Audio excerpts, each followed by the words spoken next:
जनाब आली, मुझे ये बताइए कि जब मैं देख रहा था कि दिल्ली में कांग्रेस कार्यकर्ताओं ने शिवाजी ब्रिज स्टेशन पर ट्रेन रोकी, तो ये कौन सा अंदाज था आपका? ये कौन सा अंदाज है? प्रतीक जी, ट्रेन रोकना शांतिपूर्ण कितने बुजुर्ग होंगे उसमें, कितने ऐसे लोग होंगे जिनके पास कॉल लेटर रहा होगा, कई ऐसे लोग होंगे जिनका एम्स में अपॉइंटमेंट होगा। ये कौन सा अंदाज है? प्रतीक जी, क्या देश में पहली बार ट्रेन रोकी गई है? ये 2014 के बाद पहली बार हुआ? हम आपसे बात में भाजपा आज विरोध प्रदर्शन का एक माध्यम रहा है। मैं बहस नहीं कर रहा आपसे, मैं भी बहस, आप बिल्कुल ट्रेन रोकिए, देश को जिच कर दीजिए, बिल्कुल एकदम ऐसी जगह लाके रोक दीजिए जहां से ना आगे बढ़ सकते हैं ना पीछे बढ़ सकते हैं। मुद्दों की बात है, लेकिन मैं आपसे पूछना चाहता हूं, प्रतीक जी, मुद्दों की बात है, किस मुद्दों पे ही पूछ रहा हूं। तो आप कौन से डिफरेंट हुए, कौन से मुद्दे की बात हो रही है? आपकी पार्टी कौन सी डिफरेंट हुई, ये मुझे बताइए। उत्तर दूं मैं पीड़ा के साथ उत्तर दूं? आप बिल्कुल दीजिए। पहली बात कि देश का लाखों नौजवान जिस तरह सड़कों पर है और जिस तरह हताश और निराश है और जिस तरह उसके रोजगार का प्रश्न है, जीवन का प्रश्न है, भविष्य का प्रश्न है, उससे खिलवाड़ भारत की सरकार कर रही है। जिस तरह से ये अग्निपथ योजना लाई गई और लगातार उसको परिवर्तन की दिशा देने का प्रयास हो रहा है और दिया जा रहा है। गाड़ी में 1.5 लाख जाम कर दीजिए। 10 सेकंड। जिस तरह 1.5 लाख ऑलरेडी मेडिकल और फिजिकल दे करके बैठे हुए बच्चे हैं, उनके साथ अन्याय हो रहा है। कह दिया गया कि अब आप किसी लायक नहीं है, पहले योग्य थे अब अयोग्य हो गए। देखते देखते 3 साल के अंदर 75,000 प्रतिवर्ष जो नौकरियां सेना में मिलती थी, 2,55,000 नौकरियां आज खाली थी, उस सबको कहा गया कि अब एक झटके में खत्म। 4 साल की चांदनी फिर अंधेरी रात। 4 साल की नौकरी आपको मिलेगी, उसके बाद बेरोजगार युवा का ठप्पा लेकर के देश के अंदर बेरोजगार या रिटायर सेना के नौजवान की भांति आप देश में घूमते रहेंगे। ये कहां का न्याय है? तो पूछ रहा है इस देश का एक एक नौजवान। बिल्कुल अजय जी, बिल्कुल पूछिए। 62 लाख पद आपके खाली रहे। बैंक में, स्वास्थ्य में, रेलवे में, सबको खत्म कर दिया और अब मजाक कर रहे हैं। रेलवे एक काम और करिए, एक काम और करिए, बोलिए। कि सारी जितनी शताब्दियां हैं ट्रेन से, जितनी राजधानी है, सबको रोकिए और जला दीजिए। नहीं, भारत बंद नहीं, जलाना नहीं। मैंने अपील की है देश के उस नौजवानों से भी जो किसी कारण से शांति का मार्ग नहीं अपना रहे हैं, गांधीवादी मार्ग अपनाए, लेकिन कभी भी ऐसा नहीं होने देंगे। मैं ये कहना चाहता हूं कि ये राष्ट्रीय पार्टी अपने आप को कहते हैं, ये कहते हैं कि हम राष्ट्रीय पार्टी हैं और राष्ट्र का विरोध कर रहे हैं। अरे आपको शर्म आनी चाहिए भाई साहब। जो राष्ट्र हित के लिए फैसला लाया गया है, इतनी अच्छी योजना है अग्निपथ योजना, कहते हैं कि अग्निपथ के रास्ते पे जो चलता है वो अग्निवीर कहलाता है। आप अपने और अग्निपथ जो है योजना का विरोध कर रहे हैं। डेमोक्रेटिक कंट्री है इंडिया, डेमोक्रेटिक कंट्री है, विरोध करना आपका अधिकार है, लेकिन विरोध करते करते आप ट्रेन जला रहे हैं। आपका विधायक ये कह रहा है कि जो है भारत की सड़कें जो है खून से लथपथ हो जाएंगी। ये कहां का इंसाफ है भाई साहब? मैं ये कहना चाहता हूं कि आपके जो है माननीय महासचिव जी ये कहती है कि भाई हमारा तो मेन मुद्दा है, युवाओं से मेरा अनुरोध है कि ये इस सरकार को खत्म करना है। मैं कहना चाहता हूं किस तरीके का विरोध है? जो युवाओं के साथ नहीं रहेगी, जो किसानों के साथ नहीं रहेगी, जो मजदूरों के साथ नहीं रहेगी। देखिए मैं कहना चाहता हूं सरकार को रहने का अधिकार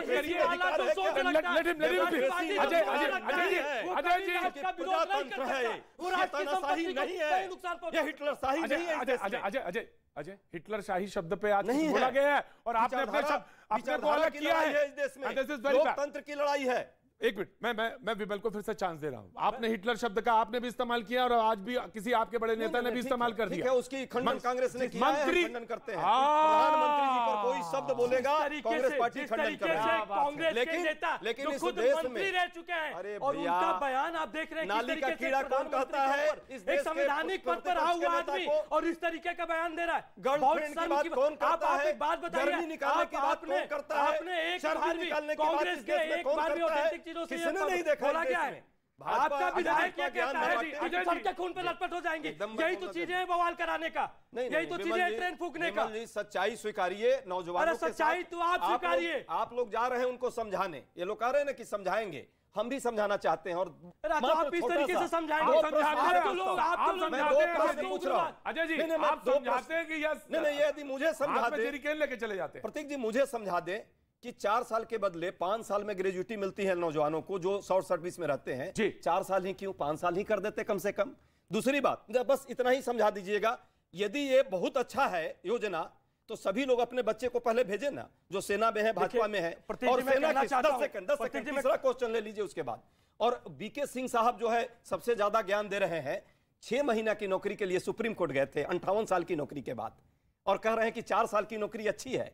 अरे भैया, और एक जो इनके महोदय जी हैं, भाजपा के महामंत्री हैं विजय वर्गीय जी, क्या कह रहे हैं कि जो आएगा अग्निवीर उसको हम अपने भाजपा कार्यालय के आगे क्या करेंगे, सिक्योरिटी गार्ड की नौकरी देंगे।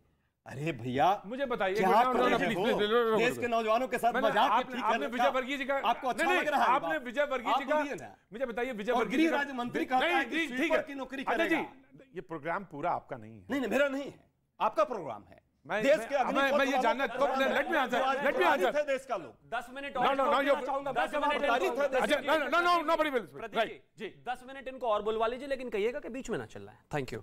मैं सिर्फ इतना कहना चाहता हूं कि आज सुबोधकांत सहाय कांग्रेस के नेता हैं, उन्होंने कहा है कि हिटलर ने भी ऐसे ही किया था, आर्मी में से निकाल के एक आर्मी बना ली थी खाकी। मतलब फौज पे भी बीजेपी का झंडा लग गया। एक चीज बताइए, एक बच्चा 5 किलोमीटर दौड़ेगा और बीजेपी का कार्यकर्ता 3 किलोमीटर दौड़ेगा, लेकिन रिक्रूटमेंट बीजेपी वाले की हो जाएगी। थोड़ा तो दिमाग लगाना चाहिए कांग्रेसियों को कि नहीं लगाना चाहिए इस तरह की भाषा, खास तौर पर सेना को लेकर। दूसरी बात, केंद्र सरकार ने कहा कि सीएपीएफ में, मतलब होम मिनिस्ट्री ने कहा कि हम 10% रिजर्वेशन देंगे। ठीक है, मैं कहता हूं इस देश में इंडियन पुलिस सर्विसेज में 2 करोड़ 81 लाख जवान चाहिए। आज भी इस देश में 1 करोड़ 80-81 लाख जवान है, 1 करोड़ का शॉर्टफॉल है वहां पर। इसमें बीजेपी की भी सरकारें हैं, कांग्रेस की भी सरकार है। मिल बैठकर बात कीजिए, उनको रिजर्वेशन दीजिए। उनको अगर पुलिस में भी लाएंगे, 46,000 जवान रिक्रूट होने 1 साल में, जिनमें से करीब 12,500 13,000 मानकर चलिए 25% जो आगे जाएंगे। बाकियों को करिए ना अपने राज्यों में बैठकर बात कीजिए।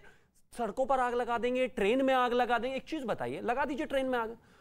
हमारे देश को कभी बाहर निकलना ही नहीं है। हमें 70 साल हो गए, आज भी हम वही वाली ट्रेन प्रेफर करते हैं जिसमें वो वॉशरूम का मग्गा चेन से बुरा होता। बदलना ही नहीं है कभी, उसी को रखे रहना है। ट्रेन इंटरनेशनल लेवल के एयरपोर्ट पसंद ही नहीं है हमें उसी में रखना है, क्योंकि हमने 70 साल उसी में रखा।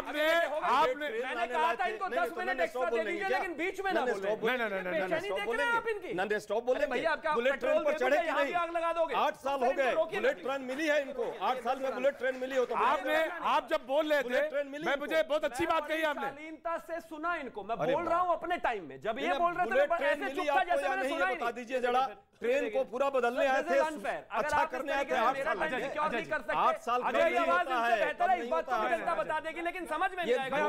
मत दीजिए, मैं आपको टाइम दे दूंगा। मैं विमल को रोका, मैं आपको टाइम दे दूंगा, मैं टाइम दे दूंगा। दूसरा, हम इतने अच्छे 5 स्टार लेवल के क्यों बना रहे हैं airports, ultimate railway station? Ultimately तो इनको जलाना ही है। पिछले फिर देखे बेचैनी देख रहे हैं आप इनकी। अरे भैया, डब्बा भी लाए हो क्या पेट्रोल वाला? इनको रोकिए ना जरा, सर रोकिए। देश बेच रहे हैं, बेच दीजिए, वो भी बेच दीजिए। पिछले बेचने के लिए बना रहे हैं। और देखना सर, अजय, रेलवे मित्र भी लाएंगे अभी, रुक जाइए, या तार्किक बहस हो रही है, रुक जाइए। जल्दी लाएंगे आप लोग। इस देश में 8 साल में बैंक करना है कर लीजिए, तथ्य पर आइए, तथ्य पर आइए, तथ्य पर आइए। Ajay, this is not fair. क्यों नौकरी नहीं मिलेगी? 62 लाख सरकारी पद खाली है। ये नौजवान को क्यों नहीं नौकरी मिलेगी? 1.5 मिनट आप बोलेंगे, कोई नहीं बोलेगा। 1.5 मिनट, 2 मिनट देखता हूं, कोई नहीं बोलेगा। मैं देखता हूं, मैं काउंट आप देखिए जी, बोलिए आप। लेकिन देखता क्यों? ये देखेंगे तो मैं ही, बोलिए आप ना। देखूंगा तो मैं ही, बोलिए ना। मैं बोलूं? हाँ बोलिए। तो मैं पूछना चाहता हूं आपसे कि ये 62 लाख पद जो खाली हैं, ये कब भरे जाएंगे? 2,55,000 सरकार अभी सेना में भर्ती होनी थी। 1.5 लाख लोग अपना फिजिकल और मेडिकल दे करके बैठे हुए हैं, और वो लेटर चाहिए उनको, ज्वाइनिंग लेटर के लिए वो बेचैन थे। कहा गया वो अब खत्म हो गई, उनकी योग्यता खत्म हो गई। उनके साथ कब न्याय होगी? ये सरकार कब न्याय करेगी? 75,000 हर साल भरे जाते थे, सेना में भर्तियां होती थी, अब 12,500 पर क्यों आ गई? ये जो लोग निकलेंगे उनकी सिक्योरिटी होनी चाहिए 100%। यदि सेना के अंदर से ट्रेनिंग करके निकल रहे हैं, 4 साल ही क्यों, 5 साल क्यों नहीं? यदि आप चाहते हैं कम से कम 5 साल देते तो ग्रेजुएटी मिल जाती। ऐसी नौकरी ठेके की मत कीजिए, और वो भाजपा कार्यालय के लिए वो नहीं बने हैं, सिक्योरिटी के लिए। और तीसरी बात, जो बाकी नौकरियां इस देश में है, जहां पे 2 करोड़ रोजगार की बात हुई थी, नौजवान भटक रहा है, हताश है, निराश है, आत्महत्या तक पर जाना पड़ता है, जो नहीं होना चाहिए।